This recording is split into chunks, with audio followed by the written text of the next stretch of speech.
Hold on a sec.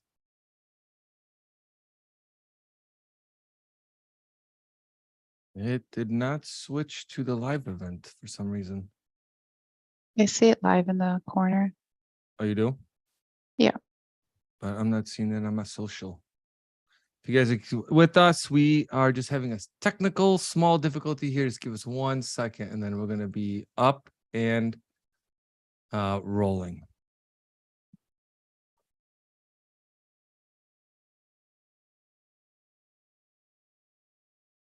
Hey, what's up, guys? David Piatek here with Lourdes Fernando from VA Housing Education.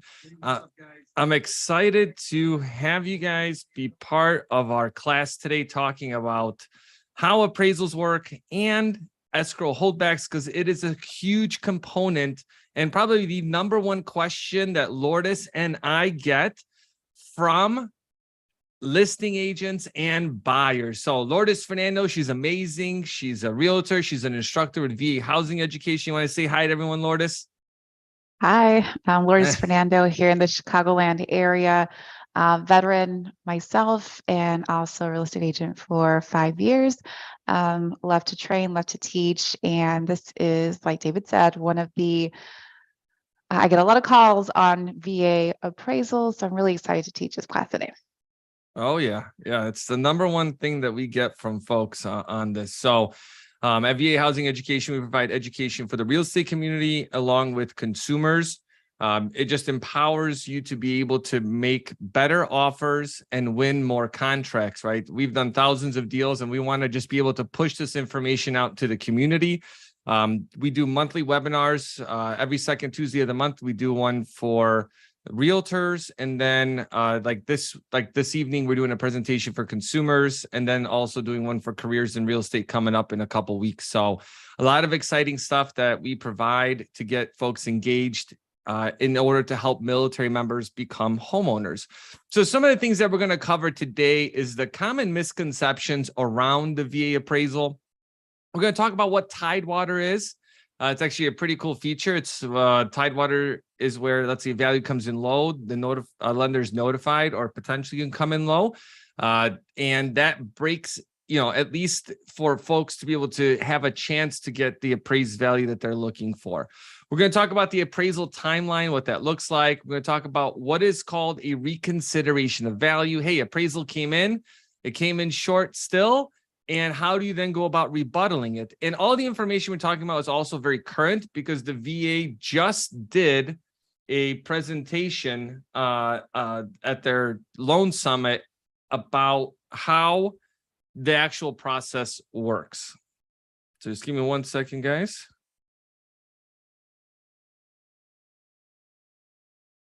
We have some questions here around the presentation. We have some folks in the queue right now that are looking to get on board. So just give us 1 second.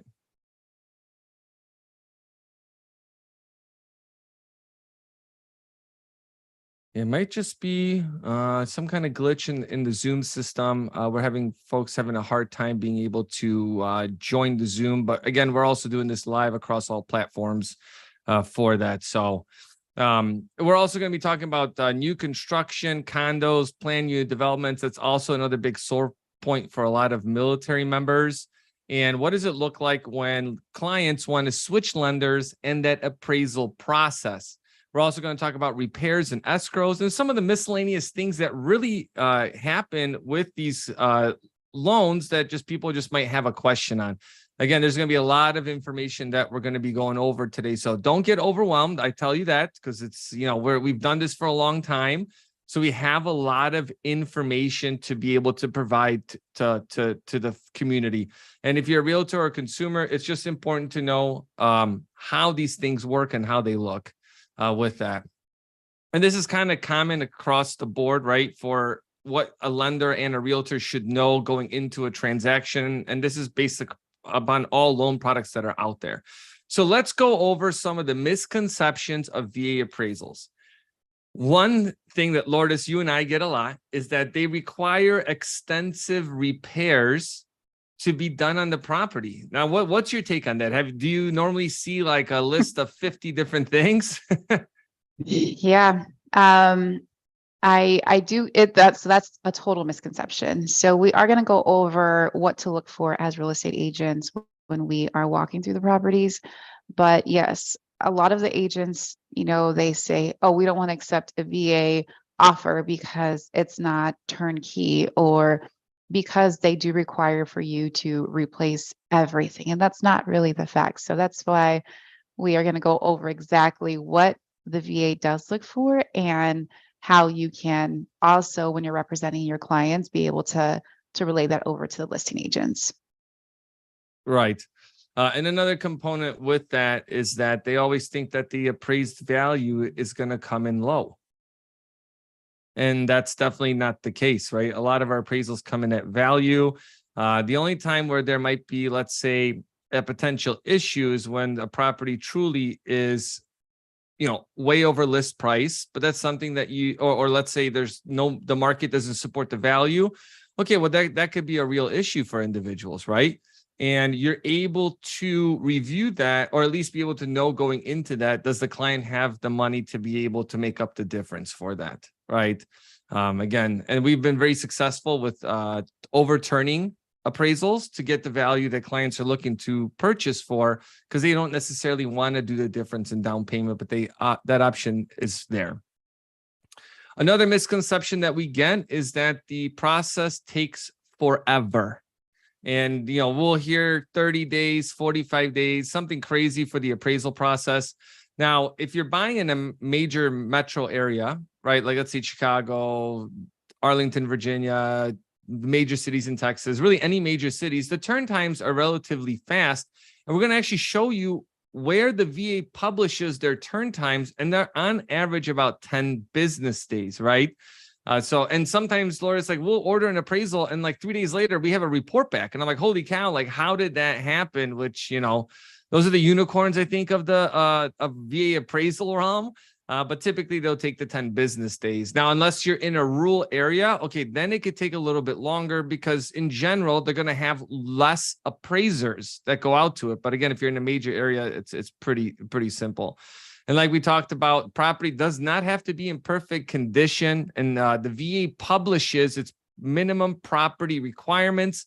That is online, right? That is something that the VA lets you know, like, hey, this is what we're going to be looking for when we come out to the property, which we're going to cover about that. Another misconception is that the VA appraisal is the same as an FHA loan. That is 100%. I mean, to a certain degree, it's somewhat similar where they might look at peeling paint. But as far as the process of being able to go through reconsideration of value, being able to have different components with that, it causes some of those issues on that. And then also the VA has a separate appraisal form or process. That's not true. They all do the reports on the Fannie Mae form 1003, 1004, should I say. So that's just something to keep in mind on that. And Lourdes, I got your message on that. Yeah, for some reason, maybe the meeting got mixed up for folks on the Zoom, but if you guys are watching this live, you'll also be able to rewatch this video kind of as we go along with this. Okay. Tidewater, we mentioned that a little bit in what our agenda is going to be. That's where the VA appraiser notifies the lender that the appraiser is having a hard time being able to get the value of a property. And then they're asking the agent to come up with comps, right? Which, Lourdes, you're going to go over next. So like, what are those comps? What do they kind of have to look like? Another component to that is that the lender has 48 hours to get those comps back to the appraiser.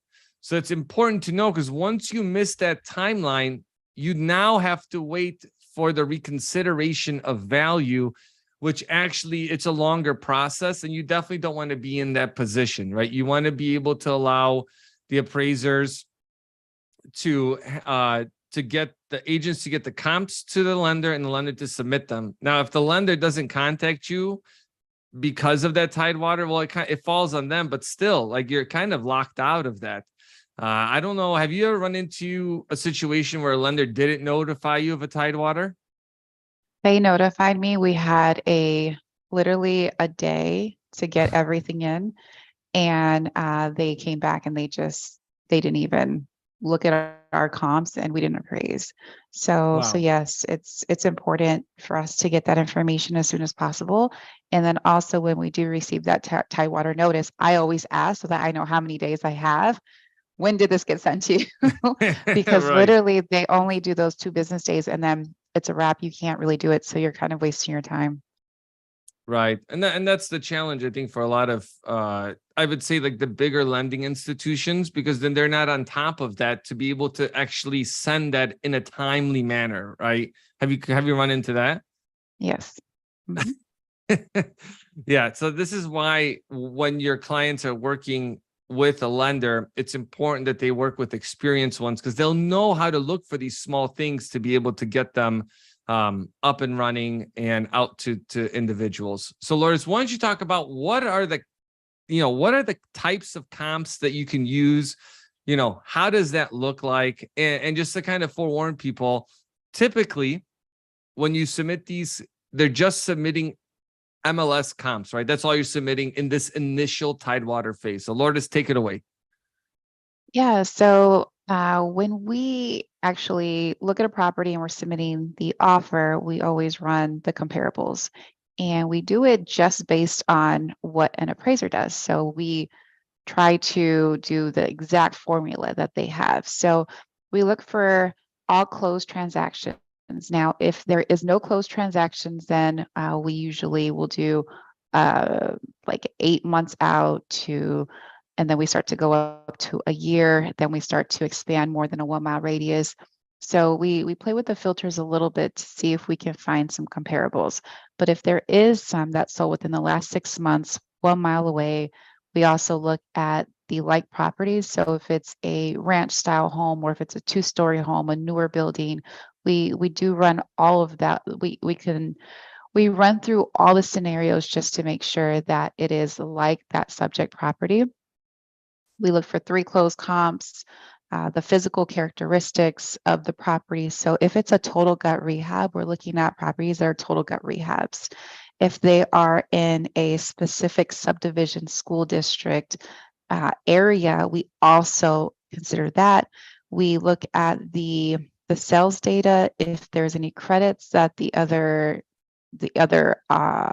closed transactions actually have, we look at that.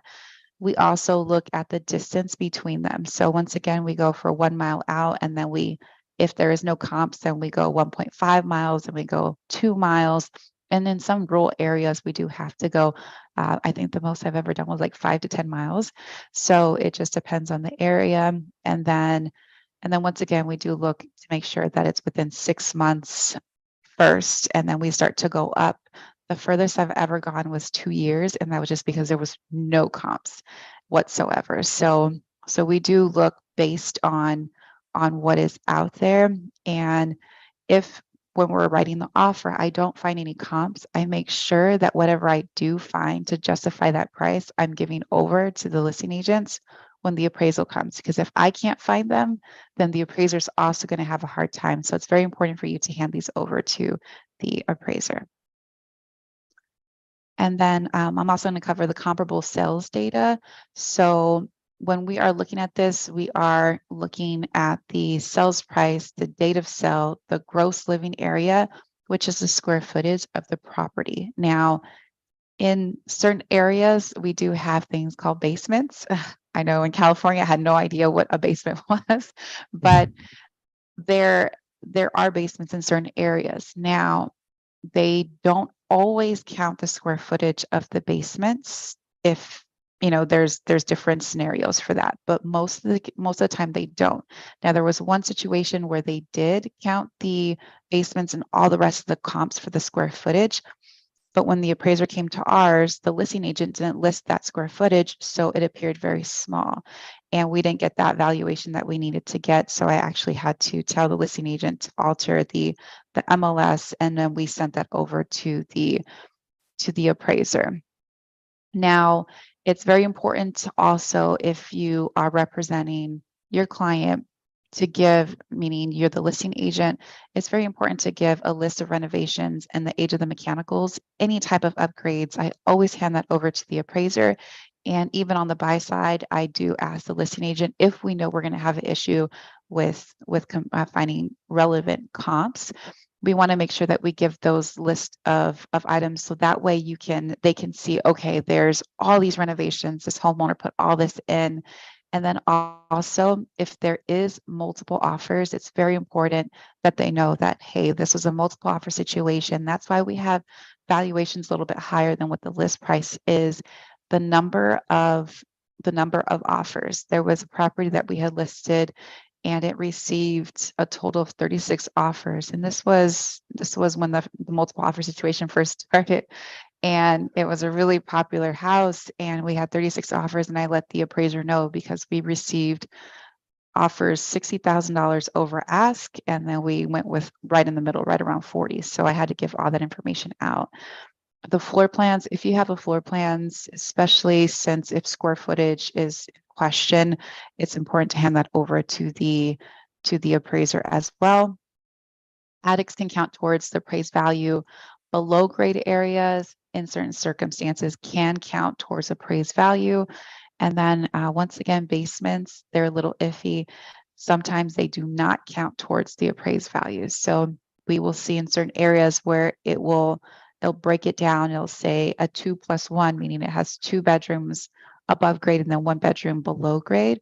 But the appraiser is still going to count it as a 2-bedroom and not count the basement room. So it just depends. And of course, they look for things like egress windows. They'll look for, does it have closet? Does it have a door? Is it just something put together?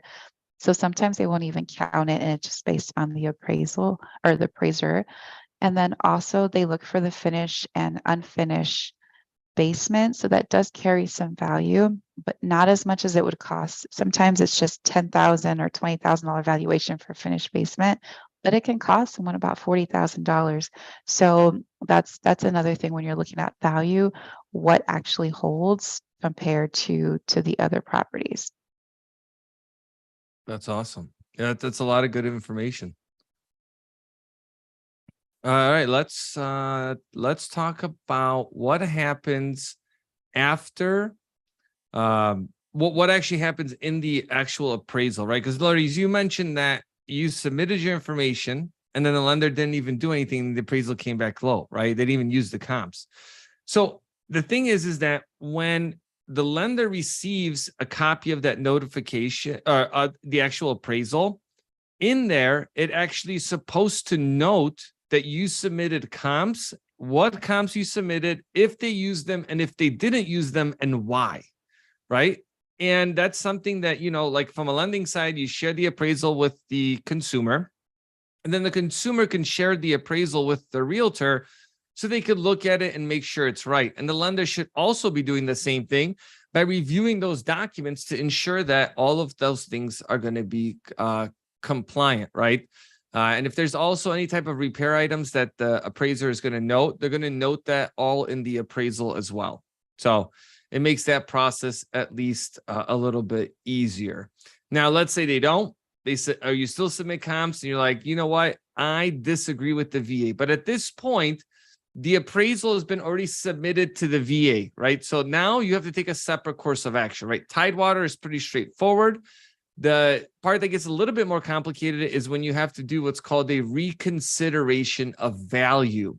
That's where you're actually going to be contacting the underwriter, actually issues what's called a notice of value that, hey, we've looked at the appraisal. It looks good. We can go ahead and get that pumped out. And then any party in the transaction can actually make this request. Now, they're only going to make one request for that. Typically, you go through the lender to be able to submit those, to submit the comps and submit the information down to the VA, which you call them. They have a construction and evaluation team, and then that information gets pumped out to them. Typically, the VA has about 5 business days to respond. They can take longer. And another component is that if you ask for more than a 10% increase in the value, the VA is actually going to send an appraiser out to the property to do what's called a field review. So those are important things to know because they can affect your timeline for the appraisal. Now, the two other components to that is there's two different types of basically requests you can make for reconsideration of value. One is based on you have different sales data, and the other one is that you just don't agree with the appraiser. Now, when you have a reconsideration value for based on different sales data, right, you're not agreeing with the comps that they used, right? So you're going to, again, you have to pick superior comps than the one the appraiser used. You still have to submit 3 comps. It's only processed once. And you do have to give a good narrative along with submitting what's called a grid format, which we're going to show you guys what that looks like next. And Laura's kind of going to break that down because it can be a little bit complicated. And it's something that, you definitely can get training on to do. Because it's almost like you're like a mini appraiser, right? So sometimes you don't know how to adjust some of the stuff. Another component to that is if you just disagree with the appraiser's analysis of the data, right? You don't agree how they actually did it. Same thing. You need to provide a very detailed narrative explaining why you disagree. And then you need to provide your own grid adjustment for the comps that were used so you can adjust it. You would adjust it to what you feel is actually on there, right? Those are all key components to that. So let me go ahead and share what a grid format looks like so you guys have an idea of what that is. So Lourdes, if you want to explain, what this beautiful long document is all about. Yeah, so this is what we have to fill out for the it's the VA grid. So as much information that you can fill out is best and preferred. And if you do leave a lot of blanks, then you're just leaving the appraiser open to adding whatever they wanted there. So it's very similar to an appraisal. So as you see where it says address, the proximity of the subject, property. So you just go onto Google Map, you see how close it is. So they want to make sure that it is within, 1 mile radius, within, whatever the case might be. The sales price, they also want to know what the sales price is divided by the gross living area, the data source, sales or financing concessions, etc. So you see all these things. They're also going to look the quality of construction. There's 3 different phases. There's below, there's average, and there's above average. So those are the 3 different qualities. So above average just means it's a renovated house, and the poor is like a completely distressed property. And then you look at the age, the condition, the above grade, room counts, the gross living area. They do want to know if it does have a basement, and then if the basements have any bedrooms or any bathrooms down there, that would have to be there. So you're going to get a copy of the appraisals, so you'll be able to actually see what the subject property has, and then with the comparables, you'll be able to add those line items there as well. Can you go a little bit down, David? Oh yeah, perfect, right there. Okay. And then they do count if there is, so where you said it says basement, it says rooms below basement. They want to make sure some properties, they have radiant heat, not an AC, an actual furnace. So it's important to have that because they start to tally each and every single one of these items they may have missed, and that way you can increase evaluation or decrease evaluation. So if the subject property is right around that 250, and then the comparables are coming in all at 200, but your subject property is a lot better, you can actually add all these valuations for this to this sheet, and then it can increase that 200 valuation to be closer to what your comps are at.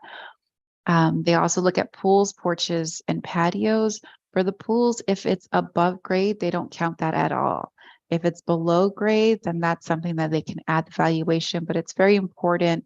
Once again, if the comparables don't have a swimming pool, it's not going to bring you that much valuation. And especially if it's above grade, even if it has a deck and all this like fancy smancy stuff, it's still not going to bring valuation to it. They will count that as a zero. Energy efficient items like solar panels is a big one that's not very common in certain areas, and in other areas it is. So they look at that. They also count the fireplaces, and right there where it says other, if there's any other modifications that were done that are not listed here, you can put it there. I had a new construction where they had a ton of different upgrades, so we put all the upgrades compared to the other ones. We put it in that little other section, and then it appraised, no problem. And then any type of net adjustments. So if it does have a patio, if it does have additional bedrooms, if it does have all these additional things, then you can adjust that net value and then a value of the subject property. So even when you're looking at the appraisal report, when it comes in, you can actually see they're doing plus and minuses. So you can get a general idea on how much these items are worth. So if it has a 2-car garage versus a 1-car garage, it can be a $5,000 valuation. In some areas, it can be a $10,000 to $20,000 valuation, but usually it's right around that 5 to 10. And then you can see what that looks like and then be able to make those adjustments accordingly. So Wow, very important to make sure, sorry, very important to make sure that the lender sends you this part of the appraisal so you can kind of see what that looks like. And if they don't send you that because they haven't issued the notice of value, they haven't issued the appraisal report, or they don't have the comps, then ask the lender if he can send you an example of what that looks like in your area. Yeah, and that's definitely important to know how to read these, because too, like a lot of people, like we've run into situations where people will use in their listings basement square footage towards the living gross footage, and then that can actually screw up the appraisal for like your square footage per price. So like just kind of note that when you look at an appraisal, that if they're trying to include some additional square footage, you want to make sure that the agent actually gets that updated, so it doesn't, so you're actually getting the proper appraised value. Because again, we've just run into that too many times in those scenarios, right? Now, when it comes to the actual appraisal timeline, for most of the country, it's about 10 business days, like we talked about. The important thing from the lending side is for the actual appraiser to, for the actual lender to order the appraisal as soon as you can. That doesn't necessarily mean ordering it right away before a home inspection. Sometimes when people want to close really fast, that's what you have to do, right? You have to order the appraisal as soon as possible on that. But let me show you guys where you actually can see this. So on the VA's website, you'll see that they have their VA appraisal fee schedule and timeline requirements for their appraisers. And if you scroll down, you're going to actually see all the different regional loan centers that are in the community. And then you'll also see what states are covered in each jurisdiction, right? So for us, it's the St. Paul, for let's say Chicago, it's St. Paul Regional Loan Center. You could download their matrix, and here it's going to tell you how much the appraisal costs. And it's also going to give you the timeline on the appraisal. So you see, like in North Dakota and South Dakota, it's 15 business days versus, let's say, Illinois and Iowa, where it's 10 business days. And you guys are able to take a look at this and see really, you know, where your state is and what that timeline looks like. Because again, we get a lot of folks saying that it takes forever, and it's just not necessarily the truth on that.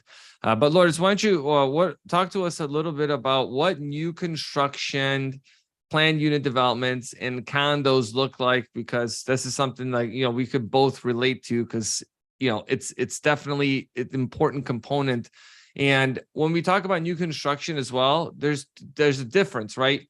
Buying a new construction versus building a new construction, where the client is taking on the financing to hire a contractor and build. This isn't the case, right? We're talking about buying already a new existing construction, or, you know, like the builder, like Ryan Homes or something like that, it's already building the home for you. Oh, you're muted. Oopsie. So new construction, it's like how you said, I have a client, they want a new construction property and they want to get everything financed through the builder. And there's a few builders, and we've had, like the Ryan Homes or the big planned developments. And then there are developers who will buy the piece of land, do all the construction. It's a regular closing type of thing. Now, the new construction, the builder does have to get approved by the VA. In order for them to get approved by the VA, it does take 5 business days. The VA builder approval process, you do have to get a copy of the business license that the builder has, and then there's also equal employment opportunity certification. There is a VA marketing certification that also needs to be a part of that packet. And then there is a builder information and certifications for the VA home loan. They also have to require a 1-year warranty or a 10-year warranty. And the insurance has to be backed and also warranted as well. So there is a little bit more of a process. It is a little bit easier when you go through a plan development, but when you do find a builder, it's very important that all these things are checked out through the VA. There's a situation that we have right now where we found a developer and he built it, and the house is pretty much falling apart. There's a lot of issues that are happening. And then it turns out that he didn't have a home warranty. So now the developer is being sued. So it can go sideways really, really quickly. So that's why it's important to make sure that these items are set in place and that the veteran is being protected, just to make sure that doesn't happen. And then also the builder does have to show that they're using special wood that's being treated for termites. So that's another thing, because obviously the termite inspections, brand new construction, all the wood has to be treated, and that does have to be relayed over to qualify for new development. And then you do have and also PUD. Can you reference about PUD? Yeah, and just one thing to add to with the termite, some places too will require you to treat the ground for termite. So if you don't do that ahead of time, it could get very expensive. So a PUD is a planned unit development. So think of like a subdivision, like Royal Oaks subdivision, where you come into an entrance, but there's nothing but single family homes. That's a planned unit development, right? From a lending perspective. And the nice thing about those, Lourdes, is they don't require VA condo approval. Now, in rare cases, what can seem like a planned unit development is actually condos. So they have single family condos that exist out there, and people are like, what? Like, we've run into them. That's why I mention them. Sometimes you just can't. There's just a lot of experience we have working with these, so we could, we have a lot of these small nuances, like, well, this actually can happen on that. And then, from a plan unit development, I'd say, moving on to the next property type, which is condos, I would say veterans have in the community, right? Real estate and lenders, people are very scared of condos. Very. Lourdes, talk to us about the fear that's out there. Oh my. And I'll tell you that it breaks my heart so much when veterans are like, oh, I couldn't buy a condo. I was told to use a conventional loan, and they didn't use their benefits because of a very, very big misconception. So Lourdes, I'll let you take that one. Yeah, so I get this all the time, even from different agents, the condo needs to be approved by the Department of Veteran Affairs. I'm like, no, it doesn't. It can be denied. So it does have to go through the process. But if it's denied, then we can always get a waiver for the veteran. And like David, like how you mentioned, all the time I hear stories, and it just breaks my heart too, to hear that they didn't use their their benefits. So to find out if the property has even gone through the process, there is a website that we can share in the resources. And you go to the website and you just look for VA condo approvals, and you can type in just the city, and then you can see if it was even ever submitted. If it's not a problem, then David can help you with getting those documents over to the VA, and then they would say yay or nay if it's approved or denied. If it's denied, it's usually for two reasons, not for anything else. Very important. These two reasons. The first to right refusal is one of them, and rental restrictions more than 12 months. So those are the two things that will cause a building to get denied. I just had this conversation with an agent yesterday, and I was like, look, there is absolutely no, they don't look at the reserves. They don't look at how many owners are occupying the building. They don't care if an investor owns the entire thing. And then we hear this like non-warrantable cash only or 20% down, blah, blah, blah, blah. It doesn't apply to that because the VA just looks for those two things. And we do have a whole class around condos that we can share with you. But as long as if it is denied, you get a waiver. Now, if your client is, say you're representing the buyer and the client wants to rent out in the near future, the VA is going to give them a call and say, are you okay with this rental restriction? Because this is why the building was denied. If the veteran says, no, I want to rent it out in the near future, then they're going to deny it. So it's very important for you to know what your clients actually want long-term and say, hey, this is not, it may get denied, but if it's denied, it's because of the rental restrictions or it's because of the right to first refusal. Are you okay with these two things?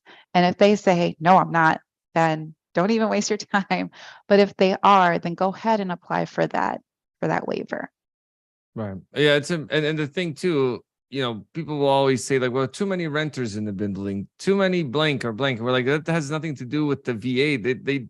They just have these two things, which is mind blowing. One, and it's a quick process. It's normally 10 business days for submitting the condo docs, and then it's about 5 to 10 business days to get a waiver approved. Like it's pretty easy. So you could still close.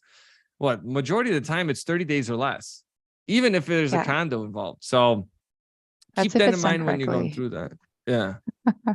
If done correctly. If done correctly, that's kind of the key to that. And once a condo is VA approved, it's VA approved for life, which is its own separate problem.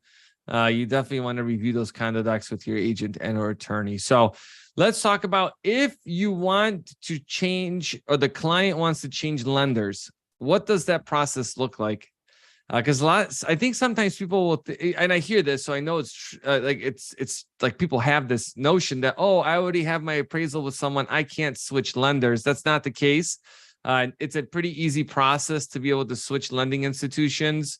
All that happens is the consumer just writes a letter saying, I want to transfer my appraisal to this lender. They put them in contact and they're able to transfer that over. But what are some of let's say, the appraisal is done, it comes in at value, but there might be some repair items. So what are some common repair items that you see from the VA side? Yeah, so the biggest thing is peeling paint.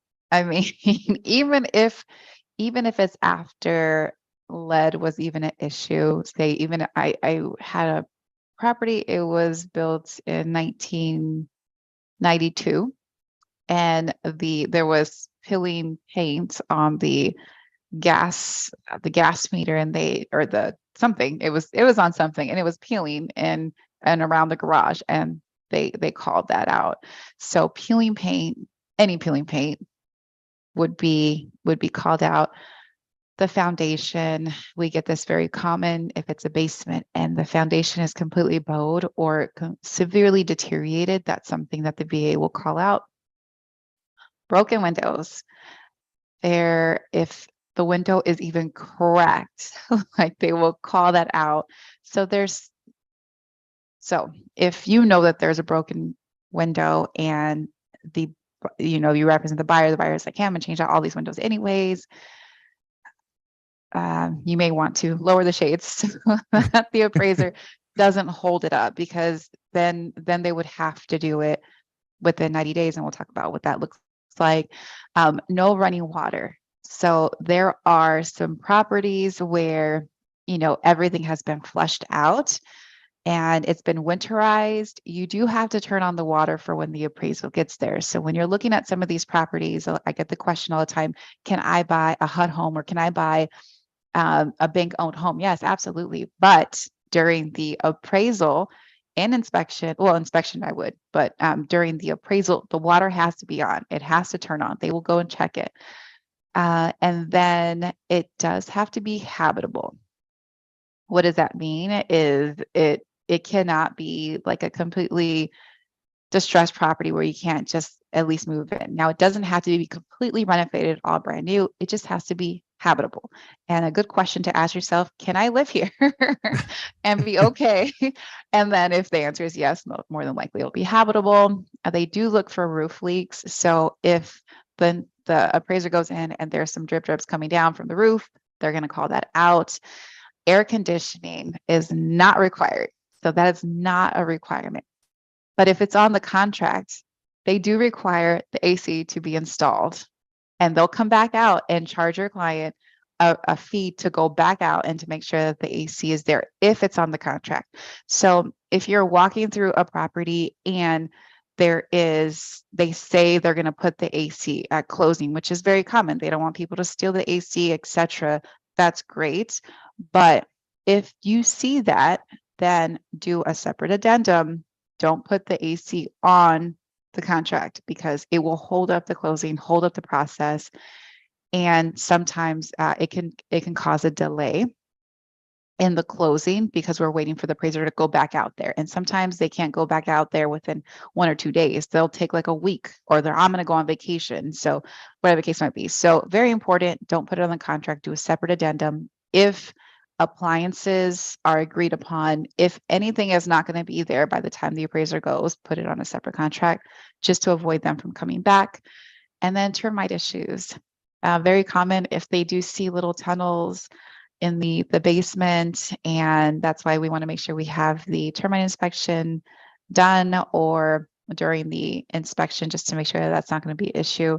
Because if they see termites, then they're going to call it out too, and it would have to be remediated before closing. So that's another thing of the common repairs that we see. David, do you see anything that comes up on your end that's probably most common? I'd say peeling paint is the number one concern, or like number one thing that pops up, or like a dilapidated structure that's causing an issue. So this is why we're going to talk about how you can deal with repairs if they come up, and knowing this, that like these couple of like components, basically 3 parts to it, it's going to be able to let your clients know, like, hey, you do have some options, especially if the property isn't going to be up to where you want it to be. So one of them is that you can actually request from the VA to waive the repairs altogether, right? Veteran signs off on it, like, hey, I don't want this to be done. It doesn't, as long as it's not a safety issue, you're okay, right? If the roof is leaking, that's a safety issue. You're missing rails on like a deck, that's a safety issue. If it's peeling paint, and let's say it's built after 1978, most of the time you're going to get a waiver, right? So you can actually get waivers for that stuff. It's, again, pretty simple to do that. Buyer just has to sign off on that. Another part is, like, let's say you have a shed on the property or a garage that's completely dilapidated, where it's not even going to count towards value, but because it's on the property, they're going to actually require you to fix it. You can omit structures from the appraisal as well. Just note that it won't count towards the value of the property. So like if it's a small shed or like a dilapidated barn, it most likely is not going to have any effect on that. But just keep in mind that all you have to do is the veteran, again, has to note to the VA, and the lender will submit on their behalf to do that. And probably the biggest thing that veterans can do is what's called escrow holdbacks. Now, that's where a veteran can actually do the repairs after the closing of a property. So unlike an FHA loan where it's required to be done during the transaction, or if it's weather related, then they can delay doing those repairs, right? So that's an FHA loan. With a VA loan, it's literally, as long as it's not a safety concern, it's up to the individual lending institution to be able to do them, right? We've come across it, Lourdes, you and I, where there might be like, if you're buying a 150-year-old building, there's going to be some issues, right? So then, they might be $10,000 or $12,000. You can actually move those repairs to after you purchase the property. Typically, you want to get those done within a 90 to 120-day window to get everything completed. And yes, the appraiser has to go back out there to be able to make sure that those repairs were completed. One thing to know, I guess two major things. One, you need a contractor's bid for the repairs. And two, you do not have to use them to do the repairs. You can do the repairs yourself. The lender's going to hold back money for those repairs. So if it's $1,000 in repairs, they will typically hold 150% of that, meaning $1,500. You do the work, you contact the bank, appraiser goes out, and then they're like, yes, it's satisfactory, and the money gets released back to you. The reason they do that is in the event that those repairs aren't completed, they have to hire someone to come in and do that. So it's a pretty nifty option when it comes to that. Now, some of the miscellaneous things that we come across, like the kind of the one-offs, is any property that's in a leasehold, right, not in a fee simple, has to be approved by the VA. If you're in a rural area, this is where mostly it comes up, or in the suburbs, is if you have private road agreements, those are not required anymore. That's a huge lift for people to be able to do. Termite inspections can be paid for by anyone now. Veterans, anybody can pay for it now. So keep that in mind, because this $75 item, Lourdes, somehow holds up transactions like you would not believe. For that. All the requirements for the minimum property requirements are going to be in chapter 12 of the VA handbook. So keep that in mind. And then another component to that, home inspections are not required, but they are recommended. So again, they're not required, but the VA does a very minimal one. You still want that to happen. And if you have a septic and well, same thing, that actually is not required by all lending institutions. Just kind of keep that in mind. Sometimes you do need to get a well and septic inspection. Sometimes you don't, but it's highly recommended that you get one, because if there's some issues that exist with the property, you want to address that, because they're not cheap, right? They can be pretty expensive on that. So I just want to say thanks for everyone that joined us today. For more information, check out vahousingeducation.com. We do monthly webinars, and we'll also be sharing this information with you via email as well. So I just want to thank everyone for attending today. Hopefully you guys got a lot of good information from us, and you can utilize it to help military members in the future. So I want to wish everyone a great day, and we'll talk soon.